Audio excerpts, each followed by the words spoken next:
The Ozdust Ballroom scene is one of the most pivotal moments within Glinda and Elphaba's relationship. This single dance alters the course of said relationship as well as the trajectories of Glinda and Elphaba's characters. Before I go into analysing the Ozdust Ballroom scene itself, I want to quickly set the scene as to why it became one of the most important and impactful moments in the entire film.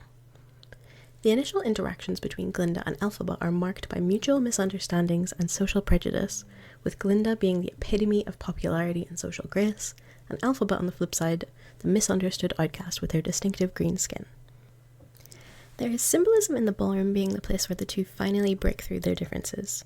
This space, which encapsulates the craziness that is Oz, the singing animals, the extra outfits, and the opulent decor, ironically is a symbol of the culture which ostracizes and villainizes those who are different like Elphaba.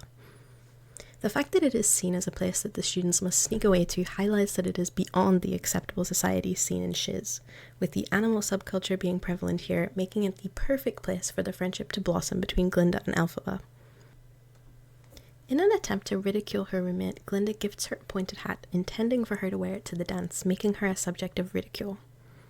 The gesture is intended to be a cruel prank, but unaware of the malicious intent behind it, Elphaba goes to Madame Marble to repay this debt by getting Glinda into the sorcery program.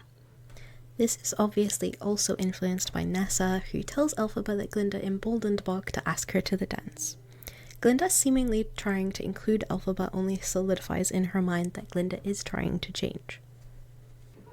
Confronted with laughter and scorn, Elphaba is given two options. Either she runs and hides from the embarrassment of the situation, or faces the crowd in front of her head-on. She chooses to embrace her weirdness or uniqueness, and begins a rather unconventional solo dance, characterized by intense and abrupt movements, distinct from the dances of her peers. This act of defiance transforms the ridicule into a powerful statement of self-acceptance and resilience. The first aspect of the scene, which is incredibly powerful, comes far before the dance, when we first see the ballroom. A vibrant social hub where students of Shiz gather, a representation of social norms and expectations. The atmosphere is lively, with music performed by anthropomorphic animals, which adds a whimsicality to it, but also a subtle underscoring of the theme of marginalization. These creatures, like Elphaba, are only able to exist and live in spaces on the fringes of society. This sets up a perfect opportunity for Elphaba too to embrace herself. Choreographed by Christopher Scott, the dance sequence within the scene was clearly meticulously designed to reflect the characters' internal journeys. Elphaba's initial solo dance is characterized by unconventional and unrefined movements. She is sharp and uncontrolled, and Scott emphasized that this dance wasn't about her being a bad dancer, but expressing herself totally differently from those around her, highlighting her unique perspective and experiences. Seeing this show of bravery from Elphaba alongside being riddled with her own guilt, Glinda joins her, mirroring her dance to the surprise of her fellow students. In seeing this girl's most popular student embracing this strangeness, the others join in, and this leads to a beautiful scene of acceptance, love, and respect, and a total denial of the social constructs of the world of Oz. Seeing Glinda, of all people, the literal epitome of social grace and normality, mirror this unconventional dance signifies her new willingness to break free from social expectations and embrace genuine connections with others, clearly marking a very pivotal shift in her character. The shared dance serves as a non-verbal communication between Glinda and Elphaba, breaking down previous barriers and fostering a deep transformational bond between the two characters. Ariana Grande herself said in an interview that the scene was like little wild deer greeting each other and trying to figure out how to speak the same language. And I think this is a great explanation of why this was such an important moment for Glinda in particular, who at this point is only learning empathy and genuine connection with others. She only then sees Elphaba as a fellow human being, and in the purest, most vulnerable way asks for her forgiveness in a way that she will understand. This presents Glinda's change in perspective. Her desire for social approval is apparent throughout the film, but witnessing Elphaba's complete rejection of this, and courage in the face of mockery, challenges her superficial values and transforms her from a figure of vanity to someone capable of genuine empathy and friendship. For Elphaba, this is the first moment she is truly herself, and unapologetic about it. By embracing what makes her different from those around her, she moves away from isolation to self-empowerment, gaining confidence in her own identity. By choosing to dance alone, she confronts her fears of herself, which lays the foundations for her full evolution into a figure of strength and defiance against social injustices that we see her blossom into later in the film. I asked myself after watching the scene for the first time why Glinda decided to dance with Elphaba, rather than just simply explaining her prank to her fellow Ozians or apologising outright for Elphaba. After a few more watches, I realised how much more the act of Glinda standing with her would have meant to Elphaba, someone who has always been seen as other by those around her. Glinda makes Elphaba's classmates see the beauty in her uniqueness through dancing with her, and uses the power that she has to influence others for good. As with all of Wicked, the scene was combined with an amazing musical number, and an overall perfectly designed set to emphasise everything I've talked about previously. The musical number, Dancing Through Life, which is performed throughout this scene, really highlights the tension between outward appearances and inner realities, which in my opinion is the entire point of the ballroom scene and arguably the entire point of Wicked itself. While the melody exudes a carefree and lively atmosphere, the lyrics delve into themes of escapism and the superficiality of societal expectations.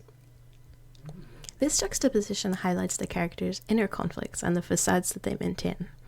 On the surface, the sentiment of the song reflects Fiero's philosophies of living an unexamined life focused on pleasure and spontaneity. However, it also serves as a catalyst for significant character interactions and developments. The song leading into a scene like the ballroom one shows how characters' outlooks are beginning to change and gives us a lot more than just an entertaining number. Similarly, the ballroom itself is rich with imagery that underscores the musical's central themes. The concepts of masks and facades is symbolised within the ballroom, a beautifully ornate place being the underbelly of Oz, and a place where those who exist on the fringes of society can be themselves. The bright and colourful outfits worn by the Ozians directly contrast the darkness of Elphaba and reflect the desire to be like that is possessed by each and every student within the room. The lighting shifts from this brightness that highlights the beauty of the room to this greenish hue that takes over the entire room is so beautifully metaphoric. With this green cast of light, we see everyone for who they are as people. I find it really beautiful that when they were dancing together, Glinda had this greenish tint to her skin that I thought really solidified her standing alongside Elphaba as an equal. Elphaba is the first person to take Glinda seriously about her desire to be a sorceress, and asks Madame Morrible to give Glinda an opportunity to prove herself. On the other hand, Glinda is the first person to sacrifice her own social standing to show solidarity with Elphaba, and really tries to empathise and understand her, which is new for Elphaba. This creates a really emotional moment between the two, as they are finally being seen by each other in a way that they have been longed to be seen by anyone. Despite being surrounded by judging eyes, they are able to have a vulnerable moment together, which bonds them in a way that transcends everything they have been through thus far. This is also the first time that we see the potential that Glinda and Elphaba could have had together. Glinda's real power is not in magic or uniqueness like Elphaba, but in her influence, and within this scene we see how she begins to use this for good. I think that there were subtle hints that the friendship between the two had so much potential to be so transformational to Oz. Perhaps this wasn't entirely intentional, but even in terms of the dance the two performed together, with the addition of Glinda, it becomes beautiful and impactful, unlike the strange and unconventional nature of the dance when it was done alone. It was never strange or odd, simply missing a component, the acceptance that Glinda was able to give to her, in order to become something more. Moments of vulnerability and authenticity can lead to profound personal connections, and this is very true of Elphaba and Glinda's relationship for the rest of the film, after this very pivotal scene. Following the ballroom incident, the bond between Glinda and Elphaba strengthens. They begin to support each other's personal growth and navigate the challenges posed by societal expectations and personal challenges together. Their friendship from this point becomes a central narrative arc in Wicked, highlighting the complexity of human relationships. To conclude, Wicked at its core shows us that appearances can be facades, from Glinda's so-called goodness to Elphaba's wickedness to Fiero's shallowness, etc. The multifaceted characters challenge our concepts of good and evil, and urge us to look beyond appearances and to question social norms, and the scene from the Ozdust Ballroom scene is a perfect depiction of everything Wicked stands for. I would love to hear your thoughts on what you thought of this scene and Wicked in general, because it is definitely one of the best movies I've seen in recent years, and I've been really enjoying listening to how different people reacted to and interpreted the ballroom scene specifically. Thank you so much for listening. I hope that you enjoyed this video and look out for more.